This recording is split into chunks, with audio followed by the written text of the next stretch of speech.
흔한 설교입니다. 한번 생각해 보시라고 하는 설교니까 부담 갖지 마시고 그냥 편안한 마음으로 하나님의 말씀을 함께 보면 어떨까 싶습니다. 자, 오늘 제가 준비한 설교는요, 사람의 순종과 하나님의 뜻의 성취입니다. 하나님께서 하나님의 뜻을 이루실 때 반드시 사람의 믿음과 순종을 통해서 하나님의 뜻을 이루어가시기 때문에 오늘 주제는 작은 순종의 위대한 결과. 인간의 보잘것없는 작은 순종이지만 이 순종을 통해서 하나님께서 역사를 바꾸시고 나라의 운명을 바꾸시고 가정과 개인의 삶을 놀랍게 변화시켜가는 것을 우리가 볼 수가 있는데, 오늘 작은 순종의 위대한 결과, 정말 작은 순종의 엄청난 결과를 함께 성경을 통해 보면서 올 한 해 2021년 또 어떠한 믿음과 순종을 결정해야 될지 각자의 믿음의 몫인데, 저를 포함해서 우리 모두 올 한 해 또 순종의 발걸음을 향해 위대한 하나님의 결과를 맛보는 그런 해가 되었으면 참 좋겠습니다. 자, 오늘 요지는요, 첫 번째는 충고를 통해 겸손한 순종으로 나아가라. 사실 이게 순종이 결코 쉬운 게 아니거든요. 지혜도 부족하고 마음이 있어도 또 우리 의지가 약하기 때문에 참이 어렵거든요. 근데 우리가 주변 사람들의 하나님이 사용하는 주변 사람들의 충고를 통해서 계속 우리를 낮추는 순종으로 나아가면 하나님이 정말 복을 받을 사람은 이 겸손한 순종으로 나아가게끔 주위에 사람을 두시거든요. 그래서 첫 번째, 충고를 통해 겸손한 순종으로 나아가라. 두 번째, 반복을 통해 이게 순종이 한 번만으로 되는 것이 아니거든요. 이게 반복을 통해 꾸준한 순종으로 나아가야 되거든요. 반복, 한 번, 두 번, 세 번 할 수 있지만 꾸준히 그것을 순종했을 때 하나님의 때가 이르면 하나님의 카이로스 때에 하나님의 계획이 이루어지는 거거든요. 그래서 두 번째 요지는 반복을 통해 꾸준한 순종으로 나아가라. 바로 세 번째 포인트, 때가 되면 하나님이 우리 삶의 교회의 가정의 역사에 국가에 개입하셔서 하나님의 손길로 기적적으로 그 변화를 만드시고 하나님의 뜻을 이루어가시거든요. 이 내용을 가지고 오늘 구약 말씀을 통해 한번 확인해 보도록 하겠습니다. 첫째, 충고를 통해 겸손한 순종으로, 영적인 사람의 충고, 어쨌든 하나님이 세워놓은 주변 사람들의 충고를 통해 하나님 말씀에 대한 겸손한 순종으로 나아가라.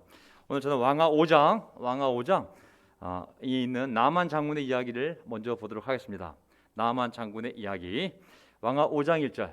자, 오늘 8시 20분 결코 쉬운 시간이 아니거든요. 직장 끝나고 집에 가서 지금 닦고 이거 세수하고 이제 옷 갈아입고 식사를 지금 해야 될 시간인데, 어쨌든 이 시간에 앉아 있는 것이 보통 어려운 일이 아닙니다. 앉아 있는 분도 대단하신 분이시고, 나중이라도 이 말씀을 함께 보시는 분들은 오늘 이 성경 공부 말씀이 올 한 해 계획을 세우는 데 도움이 되기를 바라겠습니다. 자, 왕하 5장 1절. 시리아 왕의 군사령관 나아만 장군은, 시리아 왕이면 벌써 이스라엘과 어쨌든 대척점에 있던 싸우던 나라 아니겠습니까? 어쨌든 그 나라 왕의 군사령관, 최고 사령관이 있었는데, 나아만 장군은 왕이 아끼는 큰 인물이고 존경받는 사람이었다. 이스라엘 백성 입장에서는 아무 상관 없는 사람이지만, 어쨌든 이스라엘 적대 국가였던 시리아 나라 안에서는 그 왕의 총애를 받는 인물이 바로 최고 군대 책임자 나아만 장군이었습니다. 주님께서 그를 시켜 시리아의 구원을 베풀어 주신 일이 있었다. 좀 애매한 문장이긴 하지만 어쨌든 시리아가 이스라엘과 많이 싸움을 벌였거든요.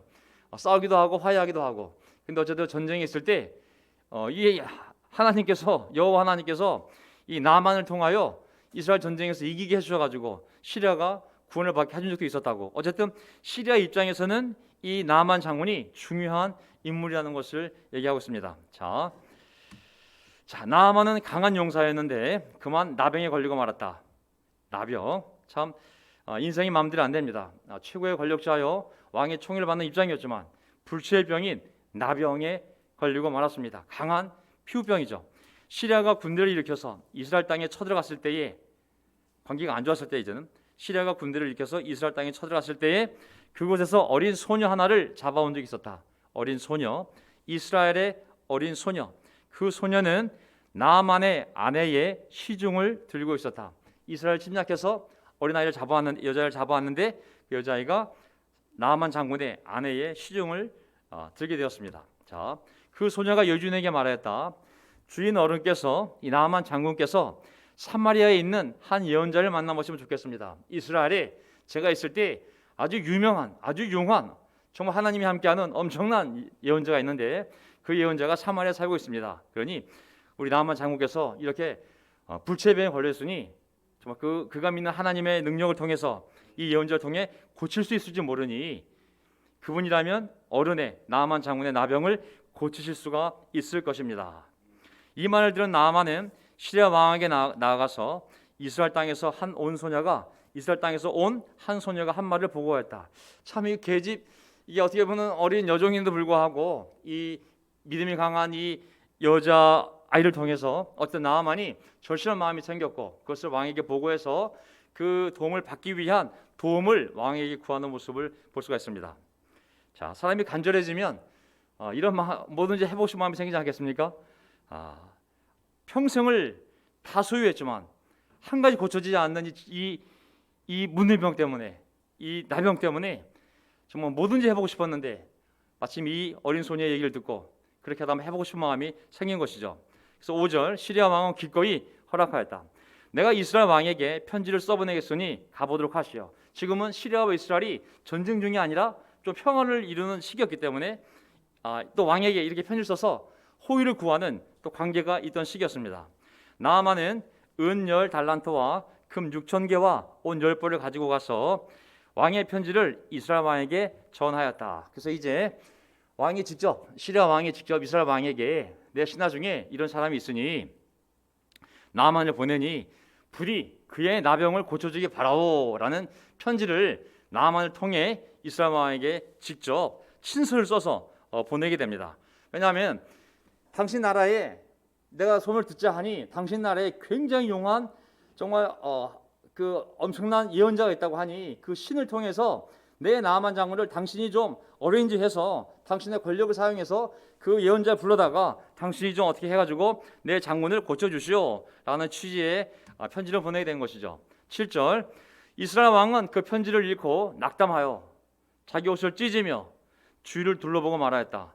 왜 낙담하고 옷을 찢었을까요? 내가 사람을 죽이고 살리는 신이라도 된다는 말인가?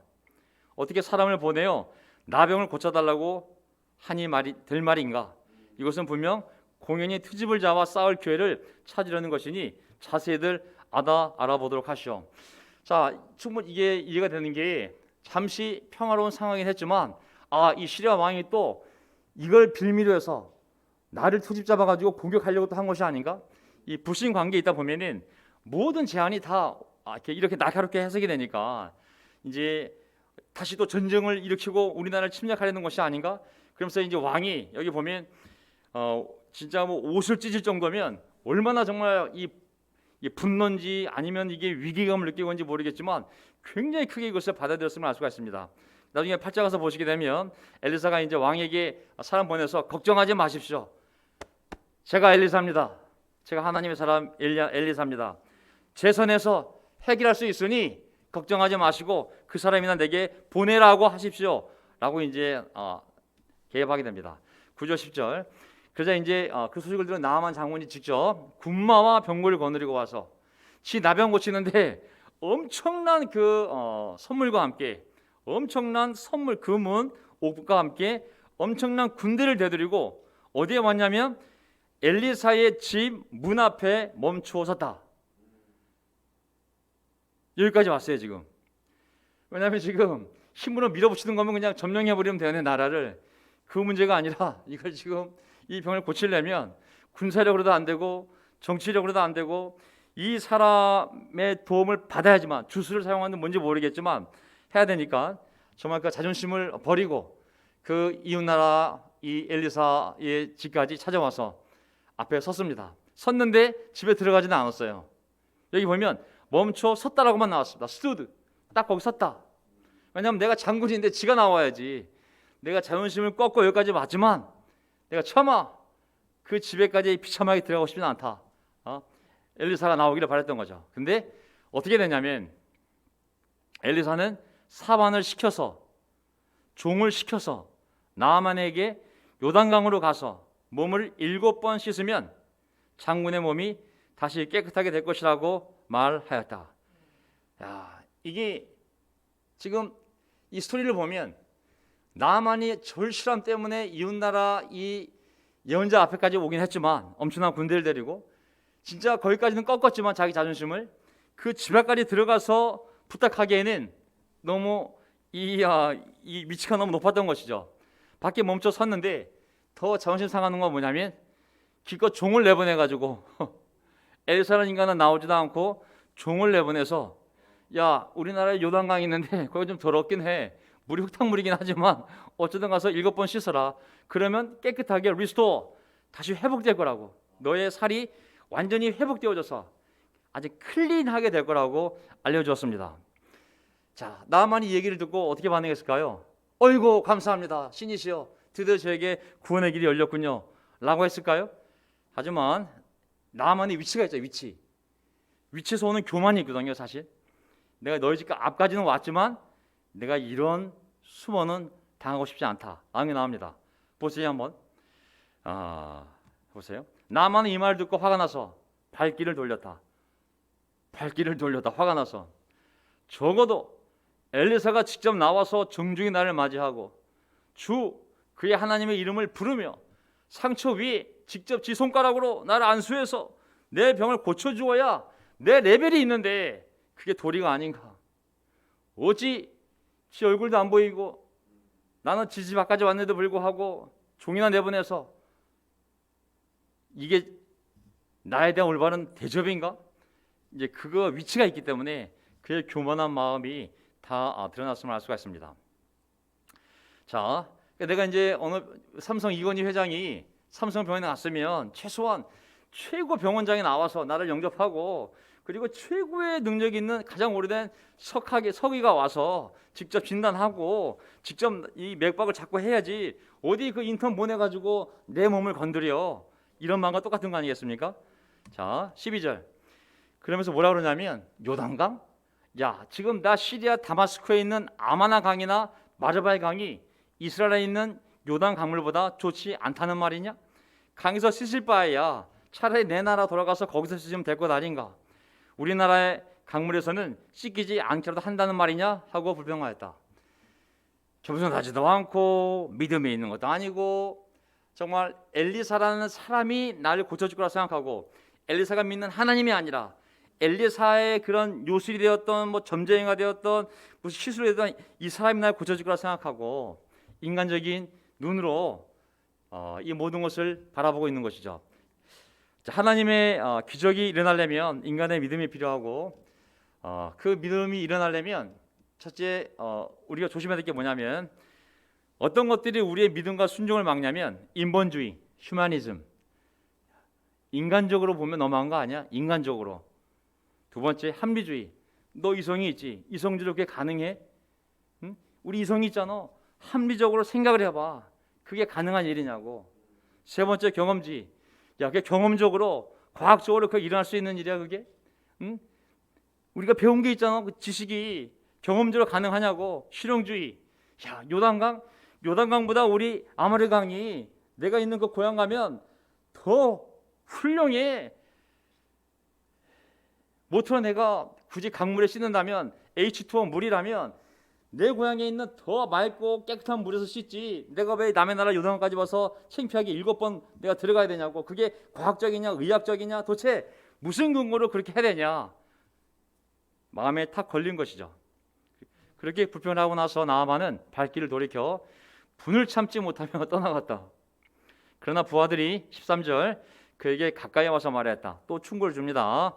장군님, 이 장군의 표현이 굉장히 윗사람을 부르는 아주 정말 아버지라고 부를 정도의 존칭이라고 나와 있습니다. 그 예언자가 이보다 더한 일을 하라고 하였다면 하지 않으셨겠습니까? 다만 몸이나 씻으시라는데 가서 세례만 받으면 된다는데 그러면 깨끗해진다는데 그것 좀 못할 까닭이 어디에 있습니까? 아니 종이 나와서 씻으라는 게 아니라 아니 진짜 예언자가 나와서 당신이 낳고 싶으시오? 낳고 싶습니다. 그러면 이게 엄청난 기적이니까 당신이 노력을 좀 많이 해야 되겠어. 호랑이 30마리 눈깔을 뽑아다가 삶아오시오. 그럼 당신이 나병이 나올 수 있어. 아니 이렇게 얘기하면 아마 할지 모르겠지만은 너무 단순하다 보니까 가서 그냥 7번 씻으라고 하니까 너무 단순하다 생각하고 이 나만이 지금 안 하려고 하니까 이 부하들이 이보다 더한 일을 하라고 하면 했을 텐데 이렇게 단순한 걸 왜 못하냐고 거꾸로 이 부하들이 너무 겸손하게 나만에게 설득을 하게 됩니다. 하나님이 이 부하를 사용하신 것 같아요. 처음에는 계집 여자아이 종을 사용하셨고, 두 번째는 이제 이 옆에 있던 정말 진정으로 이 나만을 존경하는 부하의 아주 충심 어린 존경하는 마음으로 들은 이 충고를 나만이 듣습니다. 그리하여 나만은 하나님의 사람이 시킨 대로 요단강으로 가서 7번 몸을 씻었다. 이 결과 아시죠? 네, 결국은 말 그대로 겸손하게 자기를 낮추고 7번 요단강에 가서 7번 몸을 담그게 됩니다. 자, 오늘 저는 약간 신학적이긴 하지만 이 7이라는 숫자에 대해서 함께 나눠보고 싶었어요. 요한계시록 때도 한번 하고 싶었었는데 별로 기회가 닿지 않아서 오늘 이 시간에 차라리 이 7이라는 숫자를 한번 여러분들과 함께 살펴보고 싶습니다. 7번, 이 7이라는 숫자가 우리는 이 7을 행운의 숫자로 알고 있잖아요. 럭키 세븐, 빠진 거 777, 슬롯머신, 와레레레레. 세상에서도 7이 좋은 줄 알아요, 사실은. 차번호도 7자 들어가는 거를 맞춰보려고 합니다. 제일 좋은 차번호 7777. 자, 이 7이라는 숫자가 어떤 의미가 있는지를 한번 성경에서 7의 의미를 살펴보면 왜 7번 담궈야 하는 그 순종을 해야 되는지, 그 7이라는 의미의 그 순종의 의미를 우리가 좀 더 잘 이해할 수가 있습니다. 자, 성경에서 7이라는 숫자는 창세기부터 시작해서 일반 숫자와 다르게 7이라는 숫자가 하나님과 관련해서 하나님의 신성과 관련해서 7이라는 숫자가 계속 반복적으로 나옵니다. 성경에 3위일체 하나님 3, 그 다음에 예수님도 세 제를 뽑지 않습니까? 3이라는 특별한 의미가 있어요. 또 7이라는 숫자에 특별한 의미가 있습니다. 또 10이라는 숫자에 또 특별한 의미가 있고, 또 12라는 숫자에 특별한 상징성이 있어요.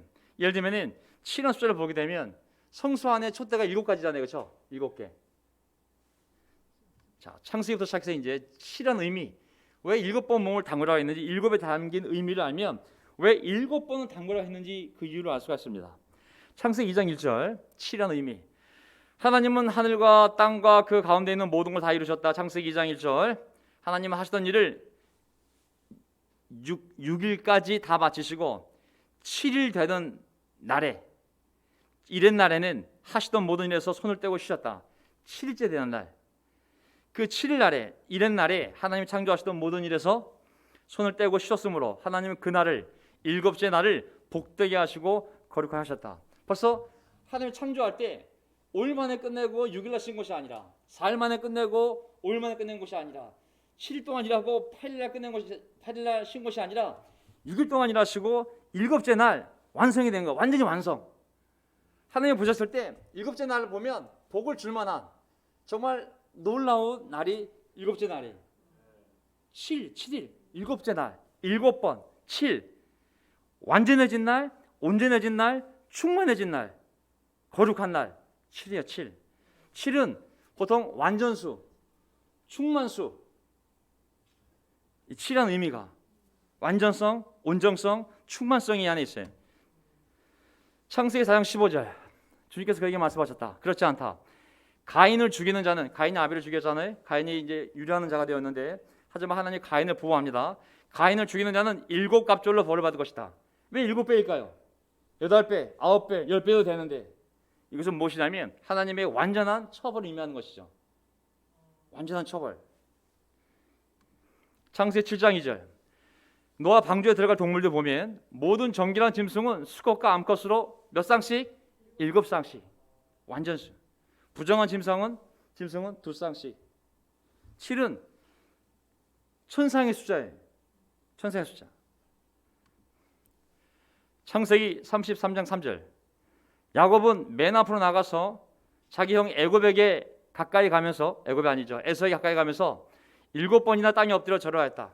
그가 형한테 사기치고 장자권 뺏고 도망갔다 돌아오잖아요. 그때 돌아올 때, 형을 처음 만났을 때 그가 형을 보자마자 몇 번 절하냐면 3번, 4번, 5번, 6번이 아니라 7번을 절하다고 했어요. 그건 뭐예요? 완전한 용서를 구하는 거예요. 완전한 용서. 완전한 용서. 그 마음에서부터 형, 저는 정말 형한테 미안해. 너무 잘못했어. 나는 정말 진심으로 형한테 잘못을 빌어. 7번이나 숫자가 완전 수이기 때문에 그의 용서에 형을 사기치고 도망갔지만 돌아올 때 그 용서를 구하는 마음의 진정성을 표현한 것이 바로 7번 땅에 엎드려 절한 것이거든요. 창세기 41장을 보게 되면 바로왕이 이제 꿈을 꿨는데 그 꿈에 흉년과 풍년이 일어나는 꿈을 꾸게 됩니다. 그걸 이제 나중에 살찐 소와 마른 소 이제 환상을 통해서 요셉이 그 감옥에서 있다가 그거를 해석해 주지 않습니까? 그때 이제 뭐라 그러냐면 앞으로 올 7해 동안에는 7년 동안에는 온 이수 땅에 풍년이 될 것입니다. 그런데 곧이어서 7해 동안 흉년이 될 것입니다. 7년 동안 풍년, 7년 동안 흉년. 완전한 풍년과 완전한 흉년을 얘기하는 거거든요.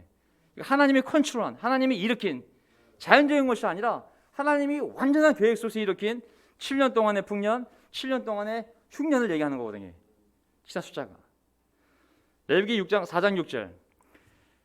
이제 사람이 레위기법을 보게 되면 짐승의 피를 죄 없는 짐승에게 안수해서 죄를 정화시킨 다음에 그 짐승을 죽여서 그 피가 나올 때 그 피를 가지고 사람이 용서받는 방법은 하나는 휘장 앞에 뿌리는 것이고 또 하나는 번제단에 바르는 거거든요. 근데 뿌릴 때 보세요.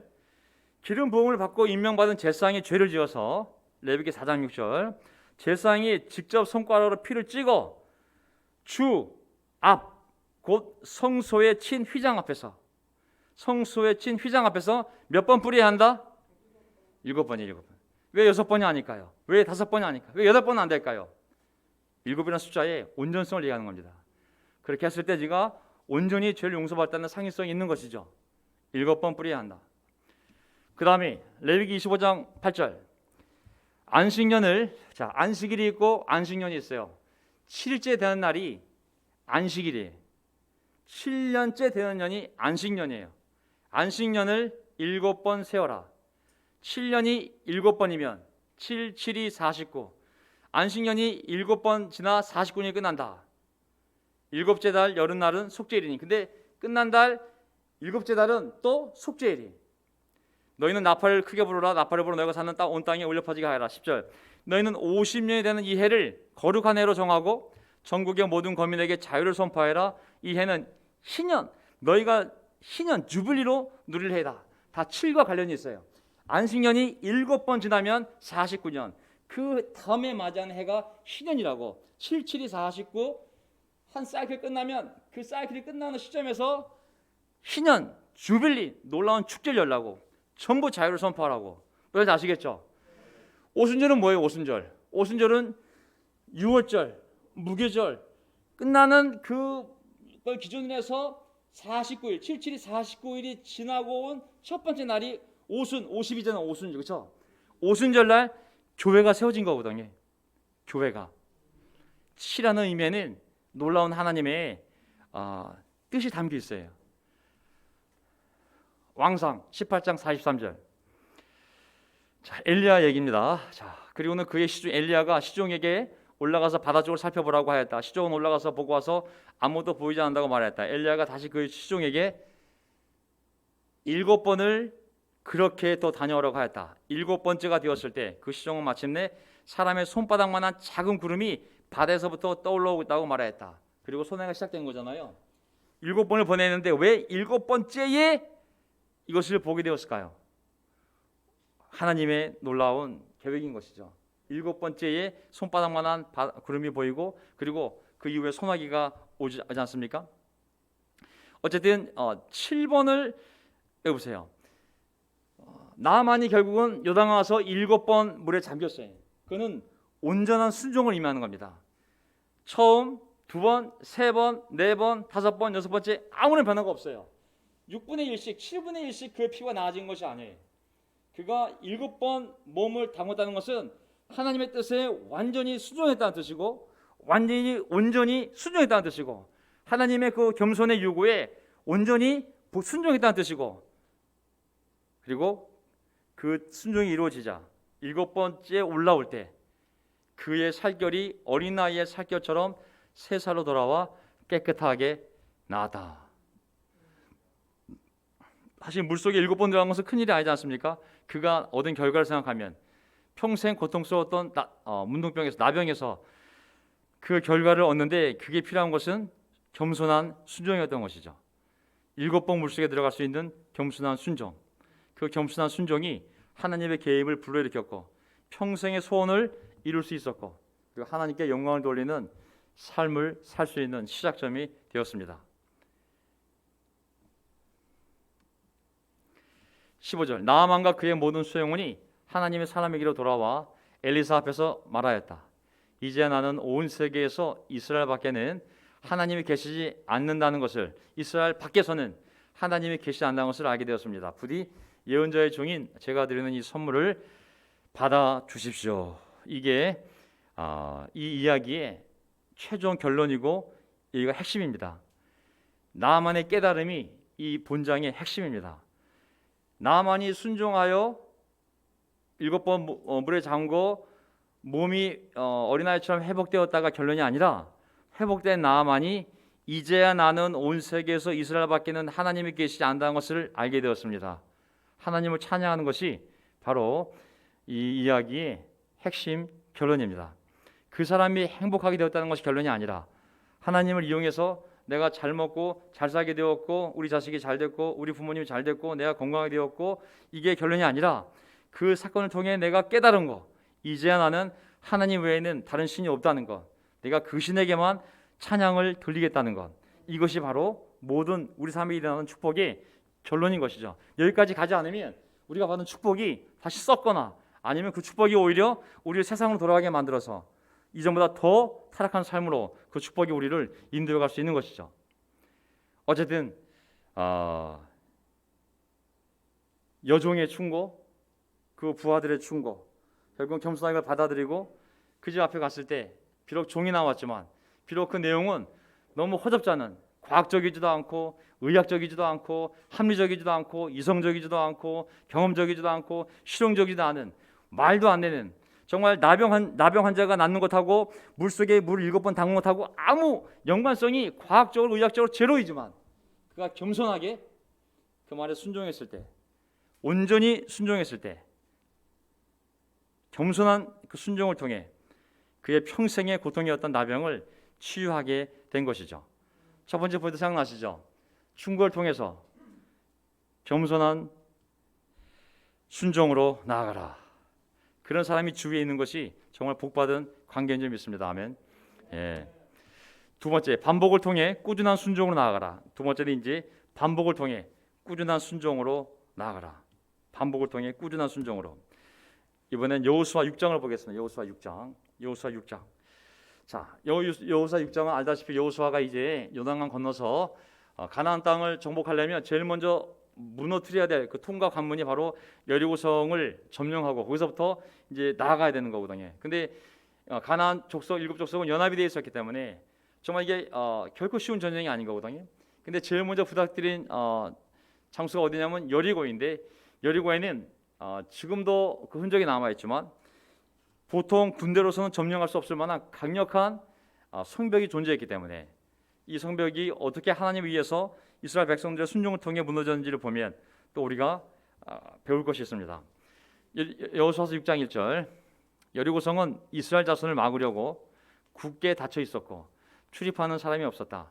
이제 소문이 자작이 들렸거든요. 야, 얘네들이 암몬 이기고 모압 이기고 지금 이쪽 요단강 건너 들어온데 이 가나안 땅이 자기네들 땅이라고 하나님이 준 땅이라고 지금 몇십만 명 여기로 오고 있어. 이미 여러 왕들이 항복했고 손을 들었고 다 뺏겼어.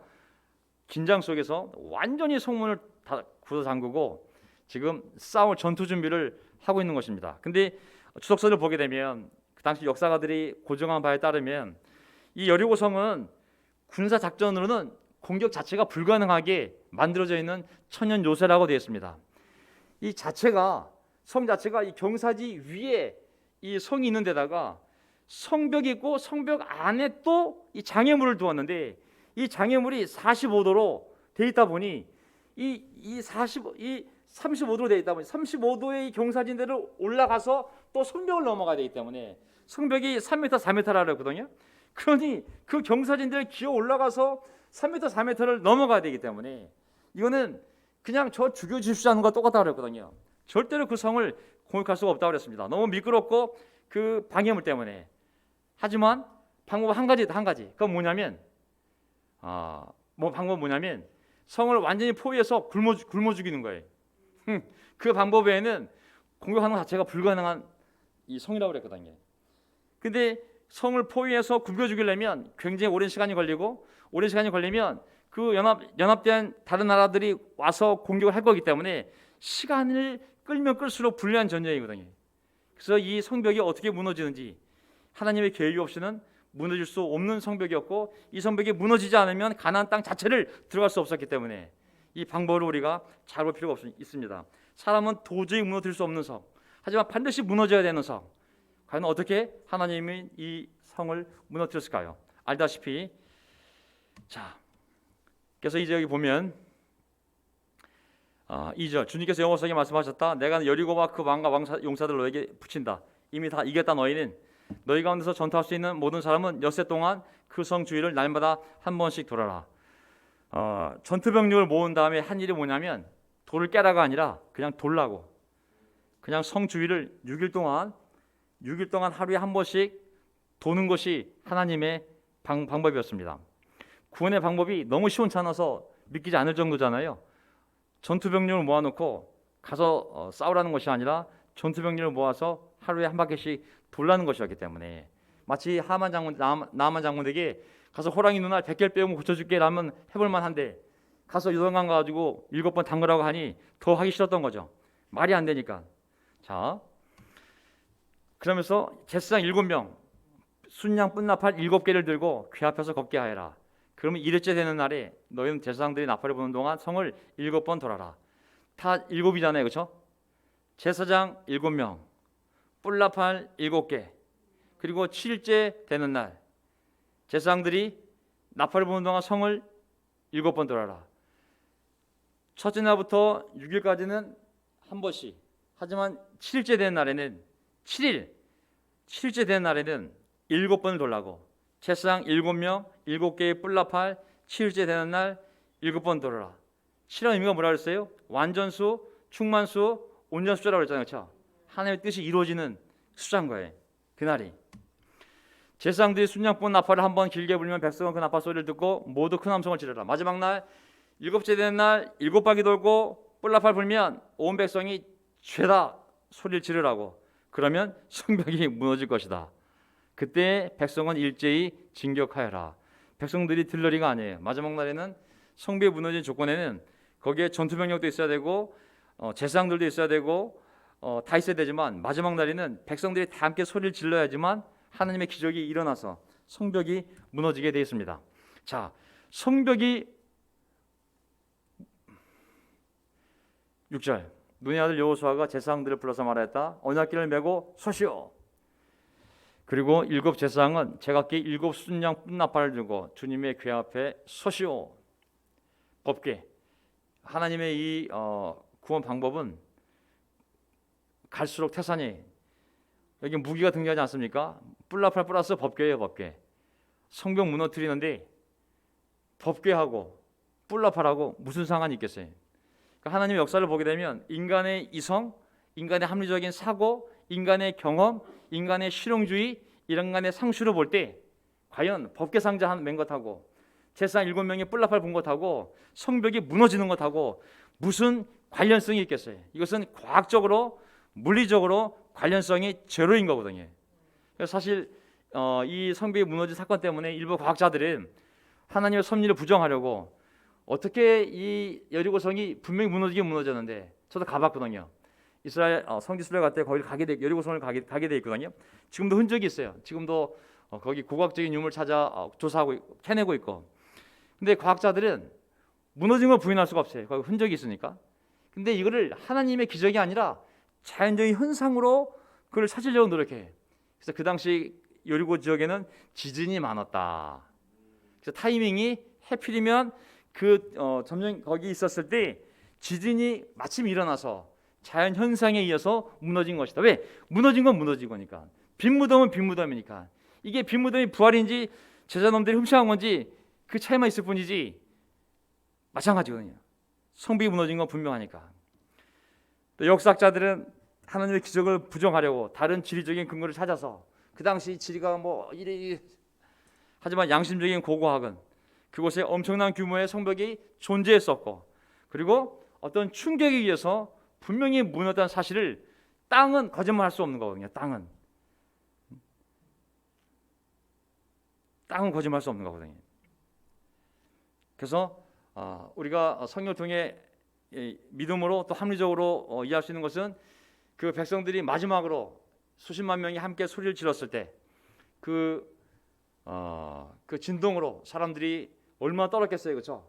하지만 그 성벽이 무너진 것은 그 사람들이 소리를 쳐서 그 진동, 그 사람 목소리 진동에서 땅이 울려서 지진이 일어난 것이 아니라 그것은 순종의 한 방법이었던 거고 하나님의 개입과 기적으로 인해서 여리고성이 무너졌던 것이죠. 그런데 백성이 말하였다. 앞으로 나아가거라. 성을 돌아라. 무장을 선포할 때는 주님의 궤 앞에서 행군하라. 다 믿음의 순종을 얘기하는 것들입니다. 여호수아가 백성이 명령한 대로 제각기 순장꾼 나팔을 든 7 제사장들은 주님 앞에서 행군하며 나팔을 불었다. 이제 순종하는 모습입니다. 순종하는 모습. 주님의 언약궤는 그 뒤를 따랐다. 또한 무장을 선포할 때는 나팔을 부는 제사장들보다 앞서서 나갔고 후할 때는 궤를 따라갔다. 결국은 뭐 무장을 했든 뭘 했든지 간에 이 중심은 법궤, 하나님의 십계명이 들어있는 그 나무 상자 하나하고 그 다음에 뿔나팔 7개, 제사장이 부는 7개, 이게 결국은 중심지가 된 거죠. 결국은 이들이 이제 순종을 해서 6바퀴를 다 돌게 됩니다. 돌게 되고 12절 여섯 동안 계속 똑같은 거 합니다. 날마다 똑같은 짓을 합니다. 똑같은 포맷으로 그 성을 한 바퀴씩 나팔 불고 소리 지르지 않고 6일 동안은 선발대, 그 다음에 제사장들, 그 다음에 뿔나팔, 후발대 6일 동안 똑같은 짓. 놀라운 건 뭐냐면 한 바퀴 돌았으면 6분의 1이 무너져야 되는데 무너지지 않습니다. 2바퀴 돌면 금이라도 가야 어이구야 진짜 이거 우리가 도니까 이거 효과가 있구나. 3바퀴 돌았을 때 어이구 야 돌이 떨어지기 시작한다. 우리가 맞아. 돌이 떨어지고 있어. 4바퀴 돌았을 때 야 드디어 구멍이 생겼어. 6바퀴 돌았을 때 이야 반쯤 무너졌어. 7바퀴 돌면 다 무너질 거야 해야 되는데 6일 내내 아무런 일도 벌어지지 않습니다. 6일 내내. 잘못하면 믿음이 없는 사람은 이거 뭐야? 미친 짓 아니야? 아니 어떻게 돈다고 성이 무너지겠어? 노력과 수고 이거 헛된 거지 아니야? 응? 우리가 무슨 짓 하고 있는 거야? 하지만 하나님의 계획과 기적이 7이라는 숫자가 완성되는 7바퀴 될 때 7일째가 될 때 15절 드디어 이른 날이 되었다. 7. 그들은 새벽동이 트자 일찍 일어나서 전과 같이 성을 돌았는데 이날만은 7번을 돌았다. 7번. 7일째 되는 날 7번. 7번째가 되어서 제사장들이 나팔을 불 때 여호수아가 백성에게 이렇게 명령하였다. 큰 소리로 외쳐라. 6일 동안은 입을 다물었지만 이제 온 백성이 큰 소리로 외쳐라. 주님께서 너희에게 이 성을 주셨다. 20절 제사장들이 나팔을 불었다. 이 나팔 소리를 듣고서 백성이 일제히 큰 소리로 외치니 성벽이 무너져 내렸다. 그냥 자연 지진이 아니라 정확한 인과관계. 큰 소리로 외치니 성벽이 무너져 내렸다. 백성이 일제히 성으로 진격하여 그 성을 점령하였다. 전쟁에서 이기는 방법을 다시 확인해 보겠습니다. 우리가 올해 영적 전쟁도 치러야 되고 자신과의 전쟁도 치를 것이고 마귀와의 전쟁, 집안에 있는 마귀와의 전쟁도 치를 것입니다. 승리 방정식은 항상 똑같습니다. 그것은 우리가 말씀에 철저히 순종하는 것. 그것이 우스워 보여도 내가 그 승리하는 것하고 이 순종하고 아무 상관이 없는 것처럼 보여도 우리가 순종해 나아갈 때 하나님의 역사가 우리는 눈에 보이지 않지만 조금씩 이루어지다가 하나님의 때가 되면 7일째가 될 때 7바퀴가 들었을 때 7번 들어갔을 때 7번 돌았을 때 하나님의 기적이 한순간에 이루어지는 것임을 알 수가 있습니다. 히브리서 11장 30절에는 이것을 어떻게 표현했을까요? 마지막 구절입니다. 히브리서 11장 30절 믿음으로 7일 동안 이일 동안 여리고성을 돌았더니 성벽이 무너졌습니다. 믿음으로 성벽이 무너졌습니다가 아니라 믿음으로 7일 동안 돌았더니 성벽이 무너졌습니다. 우리의 신앙의 승리, 우리 삶에 정말 넘어가고 싶은 장애, 우리 집에 있는 끔찍한 정말 끊고 싶은 사실, 우리가 간절히 바라는 우리의 소망, 물론 하나님 뜻 안에서겠지만 그런 것들은 믿음으로 우리가 하루하루 순종하며 살아갈 때 하나님의 때에, 하나님의 카이로스에, 하나님의 7일이 언제인지 모르겠지만 그때에 한순간에 성벽이 무너질 줄 믿습니다. 아멘. 2021년도 저도 마음속에 소원과 바람과 꿈이 있고 또 제가 해야 될 문제도 있고 또 가정 내에서 마음의 소원이 있습니다. 어떻게 그런 것들을 이룰 수 있을까요? 믿음으로, 기도로. 아멘. 놀라운 출발이죠. 하지만 순종의 발걸음이 없다면 어떻게 그런 일이 일어날 수 있을까요? 우리 각자가 내가 7번 담가야 될 요단강은 무엇이며 내가 7번 돌아야 될 나의 여리고성은 무엇인가? 그것을 생각해보고 우리가 내일부터 믿음으로, 그것이 뭔지 모르겠지만 들어갈 강물이면 1번, 2번, 3번 겸손한 설교와 주변 영적인 사람들의 도움을 받아서 겸손하게 순종하고 또 내가 돌아야 할 성이라면 아무런 변화가 없어도 하나님을 신뢰하는 가운데 1바퀴, 2바퀴, 3바퀴 돌 때 하나님의 때에 하나님의 손으로 무너뜨리고 우리의 소원을 들어줄 줄 믿습니다. 아멘. 보이지 않지만 보는 것처럼 보면서 우리가 걸어나가길 바라고 제가 마지막 기도하고 마지막 찬송 부르고 그리고 마치도록 하겠습니다.